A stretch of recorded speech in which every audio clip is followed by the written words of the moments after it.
वाल्मिकी रामायणामधलं नुसतं ज्याला संस्कृत चांगलं येतं ना त्यांनी नुसतं जर वाचलं ना तरीही आपोआप बघा बघा एक वाक्य आहे, देवानाम बघा काय, देवानाम विष्णू ही प्रति रावण वधाय, म्हणजे किती फोरकास्टिंग आहे बघा. तर देवानाम विष्णू प्रति रावण वधाय नररूपेण प्रार्थना पुत्र कामिष्टि यज्ञा पायस अर्पणा तदमुक्ता राणीना गर्भधारिणा. काय सुंदर. याच्यामध्ये पायस दान दिल्यानंतर जे वाल्मिकींनी लिहिले ते सांगतो बघा. काय लिहिले, कौसल्याः नरपतीही, बघा बरं का, कौसल्याः नरपतीही पायस, बघा बरं, पायस अर्ध्य ददोहो तथा, अर्ध दर्ध म्हणजे अर्ध्याचा अर्धा, ददोहो च अपि सुमित्रा दिदा. नंतर राहिलं कैकयीही चवष्टार्ध एक चतुर्थांश, चवष्टार्ध किती सुंदर आहे बघा संस्कृत. चवष्टार्ध पायस अमृत प्राशन झालं. शंका आहे काही? म्हणजे हे जे आहे अशा प्रकारे पायसदान दिल्यानंतर हा जो वाल्मिकीनी जी दूरदृष्टी दाखवली याच्यामध्ये हे जे वाचलं आपण तर याच्या मधला अर्थ असा आहे की ह्या पायसदानाने श्री विष्णूने राम रूपी अवतार घेतल्यानंतर, लक्ष्मण रूपी अवतार घेतल्यानंतर, एक चतुर्थांश भरत आणि शत्रुघ्नाचा अवतार घेतल्यानंतर याच उद्दिष्ट हे यानंतर होणारा रावणवध आहे. आणि म्हणून पायसदानाचं महत्व वाल्मिकींनी 16व्या सर्गामध्ये, बालकांडाच्या 16व्या सर्गामध्ये सांगून टाकलेलं आहे. आणि मग बघा काय, ततस्तु राजाः प्रतिविष्टाः ता स्त्रियाः प्ररूढ गर्भाः प्रतिलब्ध मानसाः. म्हणजे आपण जसं म्हणतो क्षणाक्षणाने गर्भ वाढतो, मासाने गर्भ वाढतो, तशा प्रकारे महिन्याने तो गर्भ वाढलेला आहे. आणि या तीनही राण्या प्रसूत झाल्या.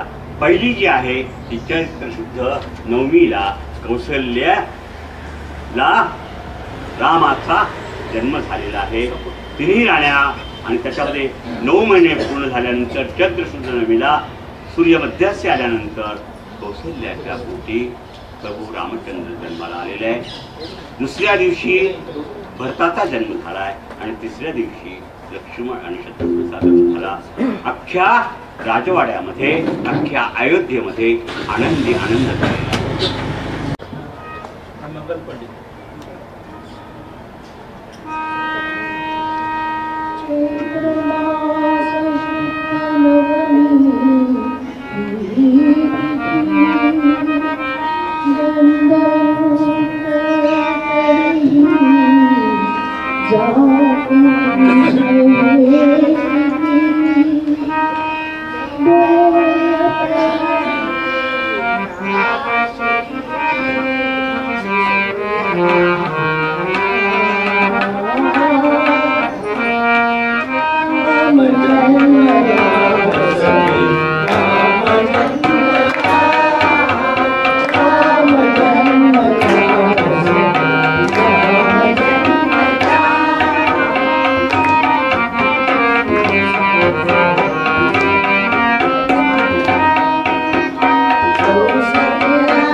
गुणी गायन रस